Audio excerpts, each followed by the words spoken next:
పాదయాత్ర. So మళ్ళీ తెరపైకి వచ్చింది. ఎవరు, ఎక్కడ చేయబోతున్నారు, ఎందుకు చేయబోతున్నారు? సో పాదయాత్రలు అయితే కొంతమందికి వచ్చిన మాట వాస్తవమే. అందులో ముఖ్యంగా పాదయాత్ర అనేది గుర్తుకు రాగానే మనకి ఇమ్మీడియట్లీ టక్కున గుర్తొచ్చే వ్యక్తి దివంగత ముఖ్యమంత్రి వైఎస్ రాజశేఖర రెడ్డి గారి పాదయాత్ర. ఎందుకంటే ఆ పాదయాత్ర మీద సినిమాలు వచ్చినాయి, బయోగ్రఫీలు వచ్చినాయి. సో అంటే ఒక్కొక్కటి ఒక్కొక్క అరుదైన అపురూపమైన ఆ క్షణాలందరూ కూడా మెమరేసుకుంటారు. అప్పుడు ఆ పాదయాత్రలో కలిసి నడిచిన లీడర్లు కావచ్చు, దాని తర్వాత మంత్రులు అయినరు, తర్వాత వాళ్ళు చాలా ఉన్నాయి పోస్టులు, ఎమ్మెల్యేలు ఉన్నారు, మంత్రులు ఉన్నారు, ఇప్పుడు మాజీ మంత్రులు ఉన్నారు. ఇప్పటికీ కూడా దాన్ని నెమరేసుకుంటారు. దాంతోపాటుగా ట్రావెల్ చేసిన జర్నలిస్టులు కూడా దాని గురించి ఎప్పుడైనా ఇంటర్వ్యూలు చేసినప్పుడు సీనియర్ జర్నలిస్టు ఆ క్షణాలను నెమరు వేసుకుంటూ ఉంటారు. పాదయాత్రకి అంత పేరైతే ఉంది. సో దాని తర్వాత పాదయాత్ర మళ్ళీ ఎవరిది? సో వాళ్ళ తనయుడైన వైఎస్ జగన్మోహన్ రెడ్డి పాదయాత్ర గురించి కూడా మాట్లాడుకుంటుంటారు. సో ఇప్పుడు మళ్ళీ తెరపైకి జగన్మోహన్ రెడ్డి పాదయాత్ర చేయబోతున్నాడు అనేది స్వయంగా ఆయన చెప్పడం జరిగింది. ఎక్కడేది? తాడేపల్లి వైసీపీ కేంద్ర కార్యాలయంలో బుధవారం ఏలూరు వైసీపీ కార్యకర్తలు నాయకులతో ప్రత్యేకంగా వైఎస్ జగన్ మీడియా సమావేశమయ్యారు. ఈ సందర్భంగా ఆయన మాట్లాడుతూ కూటమి ప్రభుత్వానికి ఇక 3 ఏళ్లు మాత్రమే సమయం ఉంది. ప్రజల్లో ప్రభుత్వంపై తీవ్ర వ్యతిరేకత ఉండడం వల్ల వచ్చే ఏడాదిలో పాదయాత్ర ప్రారంభిస్తున్నట్టు వైఎస్ జగన్ స్పష్టం చేశారు. దీంతో వైసీపీ శ్రేణుల్లో ఒక హర్షాతిరేకాలు వ్యక్తమవుతున్నాయి. ఎందుకంటే ప్రజల్లోకి వెళ్ళడం. అయితే ఇప్పుడున్న ఈ డిజిటల్ యుగంలో కంపారిటివ్లీ మనది పాతది పక్కన పెడితే ఇప్పుడున్న డిజిటల్ యుగంలో మళ్ళీ పాదయాత్ర. సో 151 సీట్ల నుంచి 11 సీట్లకే పరిమితమైనవి అని చెప్పేసి ఇప్పటికీ కూడా నిత్యము కూర్చున్నా, లేచినా, సభలు, సమావేశాలు, ప్రెస్ మీట్లు, చిట్చాట్లు ఎక్కడైనా కూడా కూటమి ప్రభుత్వం జగన్మోహన్ రెడ్డి జగన్నామస్మరణ చేస్తుంది. నిజంగా చెప్పాలంటే ఫ్రీ పబ్లిసిటీ ఇస్తుంది. అసలు 11 సీట్లకు పరిమితమైనరని పదే పదే ఎద్దేవా చేయడం ఒకటైతే, దాంతోపాటుగా ప్రతి విషయంలో ఎదుర్కోలేకపోతుంది వైఎస్ జగన్మోహన్ రెడ్డిని. ప్రతిపక్ష పాత్ర ఇవ్వలేమని చెప్పి కూడా, కానీ ఇక్కడ జగన్మోహన్ రెడ్డి కూర్చున్న వార్తే, లేచిన వార్తే, ఏదైనా వార్తే. సో ఇక గత జగన్మోహన్ రెడ్డి 5 ఏళ్ల ప్రభుత్వంలో నుంచి చూస్తే, అంటే ఇప్పుడు జగన్మోహన్ రెడ్డి పాదయాత్ర చేయడం వల్ల ఏమైనా బెనిఫిట్ ఉందా అనే క్వశ్చన్స్ ఫస్ట్ రేజ్ అవుతుంటాయి. బట్ బెనిఫిట్ ఉందా లేదా అనేది పక్కన పెడితే గత ప్రభుత్వంతో ఇప్పుడు ప్రభుత్వాన్ని ఆల్రెడీ కంపేర్ చేసుకుంటున్నారు. ఎక్కువగా అంటే ఒక రాజకీయాన్ని మలుపు తిప్పేది ఆ ప్రభుత్వం ఉండాలా దిగిపోవాలనడానికి మెయిన్ సంక్షేమ పథకాలని బాగా మొదటి స్థానంలో ఉన్నాయి. ఎవరైతే సంక్షేమ పథకాలని అద్భుతంగా నెరవేరుస్తారో, లేదు అనంటే అరచేతిలో స్వర్గం చూపిస్తారంటారు కదా, ఆ టైపు వాళ్ళని ఎంచుకుంటూ ఉంటారు ప్రజలు. అంటే ఇప్పుడు ఇది కాదు, ఇంతకంటే ఇంకా మెరుగ్గా వస్తుందేమని చెప్పి. అందులో ఇంక ఏపీ గురించి స్పష్టంగా మాట్లాడుకోవాలంటే సంక్షేమ పథకాలను అయితే ఇంటికి తెచ్చి ఇవ్వడం అనేది అందరు ఒక కంఫర్ట్ జోన్ చూసిరు. రేషన్ కావచ్చు, పెన్షన్ కావచ్చు, ఇవన్నీ కూడా ఏ కష్ట నష్టాల్లో కూడా కరోనా సమయంలో అలాంటిది కూడా, అంటే రోడ్లు వేయలేదు, రోడ్ల పరిస్థితి బాగలేదు, ఏవైనా పక్కన పెట్టి కూడా సంక్షేమ పథకాలని మాత్రం ప్రజలకు ఇచ్చిన హామీల్ని మాత్రం నెరవేర్చుకుంటూ పోయింది అనేది ఎవరైతే లబ్ధిదారులు ఉన్నారో వాళ్ళే ఓపెన్గా చెప్తున్న అంశం. ఇక కరోనా వచ్చింది, కరోనా తర్వాత ఏం జరిగింది, తర్వాత ప్రభుత్వం ఏ విధంగా పోయిందనే విషయం కూడా మీ అందరికి తెలిసిందే. అయితే ఇప్పుడు పాదయాత్ర చేయడం వల్ల మన ప్రజలు ఏం చెప్పుకుంటారు అంటే, కూటమి ప్రభుత్వం వచ్చిన తర్వాత కేవలం 1 సంవత్సరం తర్వాత నుంచే మొదలైంది కంపారిజన్ అనేది. ఈయన ఏదేదో చెప్పొచ్చిండు మనకి, కానీ ఇక్కడ జరుగుతున్న విధానం అంతా వేరు.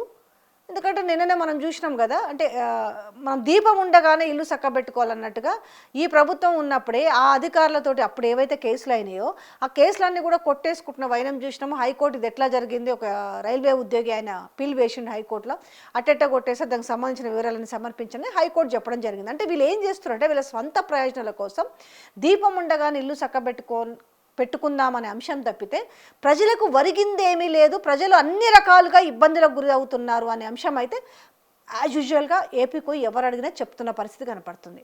అంటే ఈ కులాల మీద నడుస్తున్న రాజకీయాలు తప్ప ఇప్పుడు ప్రభుత్వంలో ప్రజలకు జరిగిన మేలు ఏమీ లేదు అనే చర్చ జరుగుతున్న నేపథ్యంలో ఇప్పుడు ఉన్న ఏదైతే ఇప్పుడు వ్యతిరేకత ఉందో దాన్ని మళ్ళీ వీళ్ళు పాజిటివ్గా మలుచుకునే అంశంలో, ఎందుకంటే అమరావతి చూసినాం, అమరావతి విషయంలో ఏ రకమైన ఎపిసోడ్స్ నడుస్తున్నాయి.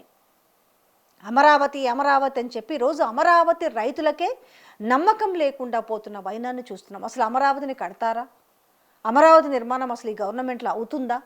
సో ఇవన్నిటికీ సవాలక్ష ప్రశ్నలు ఉన్న నేపథ్యంలో అరే మనకి ఈ కూటమి ప్రభుత్వం అధికారంలోకి వస్తే ఇమ్మీడియట్లీ రాజధాని ఫినిష్ అయిపోతుంది, 1 సంవత్సరంలోనే అద్భుతంగా ఉంటుంది, మన బతుకులు బాగుపడతాయని చూసినా ఎవరైతే దానికోసము రైతులు ఏవైతే భూములు ఇచ్చిరో 33,000 ఎకరాలకు సంబంధించి వాళ్ళు ఎవ్వరు కూడా ఈరోజు సంతోషంగా లేని పరిస్థితులలో ఇలాంటి చాలా సెక్టార్స్ ఉన్నాయి. ఎందుకంటే ఇప్పుడు వైఎస్ జగన్మోహన్ రెడ్డి ఏడిపోయినా కూడా విపరీతమైన జనాభా వస్తున్నారు తమ సమస్యలు చెప్పుకోవడానికి. మనం చాలా సందర్భాల్లో చూసినాం కదా, ఒకసారి ఈ వీడియోలో చూస్తే అర్థమవుతుంది. అదే తమ అభిమాన నాయకుడికి తమ సమస్యలు చెప్పుకోవాలని ఒకవైపు ప్రభుత్వం కండిషన్స్ పెడుతున్నప్పటికీ ఇసుకేస్తే రాలనంత జనం పుంకాలుగా వస్తున్న జనాన్ని కూడా మనం చూసినాం. ఇలాంటి నేపథ్యంలో ఇక ఈ సంవత్సరం వదిలేసినా కూడా 2027 సంవత్సరంలో కనుక మళ్ళా పాదయాత్ర మొదలు పెడితే ప్రజల సమస్యలు తెలుసుకోవచ్చు, ప్రజలు మళ్ళీ ఏ రకమైన ఇబ్బందులు పడుతున్నారు. అయితే నిజంగా ఈ పాదయాత్ర వల్ల జగన్మోహన్ రెడ్డి గారు ఇంకొకటి కూడా తెలుసుకోవచ్చు. అధికారంలో ఉన్నప్పుడు మేము ఏమేమి నిర్లక్ష్యం చేసినాం, అసలు అధికారంలోకి వచ్చిన తర్వాత ప్రజలతోటి ముఖ్యమంత్రులు కానీ మంత్రులు కానీ ఏ రకంగా డిటాచ్ అవుతారు, కానీ ప్రతిపక్షానికి వచ్చిన తర్వాత ప్రజలు ఏ రకంగా అవసరము. సో ఇవన్నీ కూడా కొంత క్లారిటీ రావాలి. ఎందుకంటే గెలుస్తారు, పాదయాత్రలు చేస్తారు, అధికారంలోకి వస్తారు. అధికారంలోకి వచ్చిన తర్వాత ప్రజల సమస్యలకు కూడా అదే యాక్సెస్ ఇవ్వగలిగితే నిజంగానే ఆ నాయకుడు అనేవాడు చిరస్థాయిగా నిలిచిపోయే అవకాశం ఉంటుంది ప్రజల గుండెలో. ఇవాళ ఈ పాలిటిక్స్ ఎట్లా తయారైంది అంటే ఇవాళ మళ్ళా అధికారం కోసము నానా రకాల ఎత్తులేస్తారు, అధికారంకి వచ్చిన తర్వాత అవన్నీ కూడా తుంగలో దొక్కేస్తారు. కానీ అది కాదు కదా, ఇచ్చిన మాట కోసం మళ్ళీ వాళ్ళకి ఏదైతే మాట ఇస్తారో నన్ను మళ్ళా నేను మళ్ళీ అధికారంలోకి వస్తే మీకు ఇది చేస్తాను అని చెప్పినప్పుడు ఆ మాటకు కట్టుబడి కష్టమైన మాట ఇచ్చేటప్పుడే ఆలోచించాలంటారు.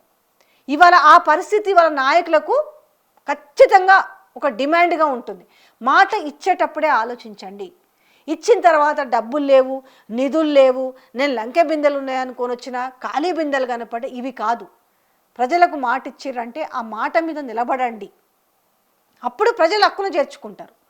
సో ఈరోజు మరి ఈవీఎంల మహత్యమా లేకపోతే నిజంగానే ప్రజలు జగన్మోహన్ రెడ్డిని దూరం చేసుకున్నారా అనే విషయము మళ్ళీ ఆయన పబ్లిక్లోకి పోతే అర్థమవుతుంది. ఏం కోల్పోయిండు ప్రజలు, ఇంకేమేమి డిమాండ్స్ ముందల పెట్టబోతున్నారు, మెయిన్ కొన్ని ఉంటాయి. మిమ్మల్ని దూరం చేసుకోవడానికి కారణం ఇది, మిమ్మల్ని మేము దూరం చేసుకొని తప్పు చేసినాము, ఏ సమస్యలు మళ్ళీ జగన్మోహన్ రెడ్డి ముందుకు రాబోతున్నాయి, అవన్నీ రేపు మళ్ళీ మేనిఫెస్టోలో పెట్టి నిజంగానే మళ్ళీ వాటిని నెరవేరుస్తారా లేకపోతే మళ్ళీ అధికారంలోకి వచ్చిన తర్వాత తుంగలో తొక్కుతారా? నిజంగా ఎప్పటికీ పాదయాత్రలకు ఖచ్చితంగా ఒక విలువ ఉంటుంది.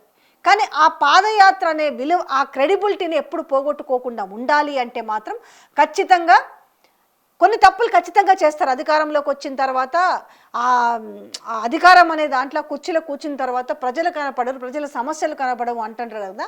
అలా కాకుండా కనీసం ఇప్పుడు ఏవైతే కొన్ని ఇలా మారుంటే బాగుంటుంది జగన్మోహన్ రెడ్డి, లేదు జగన్మోహన్ రెడ్డి కోట్రీ మార్చుకుంటే బాగుంటుంది, జగన్మోహన్ రెడ్డి చాలా ఉన్నాయి కదా సరి చేసుకోవాల్సిన అంశాలు ఉన్నాయి అనుకుంటారు కదా. నిజంగా అవి సరి చేసుకోవాల్సిన అంశాలు ఏమన్నా ఉంటే ఈ పాదయాత్ర ద్వారా ప్రజలు కనీసం సరే మీ పక్కనుండే లీడర్లో, మీ పక్కనుండే అధికార గణమో లేకపోతే మీ పక్కనుండే భజన బృందమో చెప్పినవి కాకుండా ప్రజలు చెప్తారు చూడండి. ఆ ప్రజలు చెప్పే వాల్యుబుల్ పాయింట్స్ ఏవైతే ఉన్నాయో వాటిని కన్సిడర్ చేసి మార్చుకోగలిగితే మాత్రం రానున్న కాలం అంతా అద్భుతంగా ఉంటుంది. లేకపోతే ప్రజల నమ్మకాన్ని మాత్రం చూరగొనలేరు అనడానికి చాలా ఉదాహరణలు అయితే ఉన్నాయి.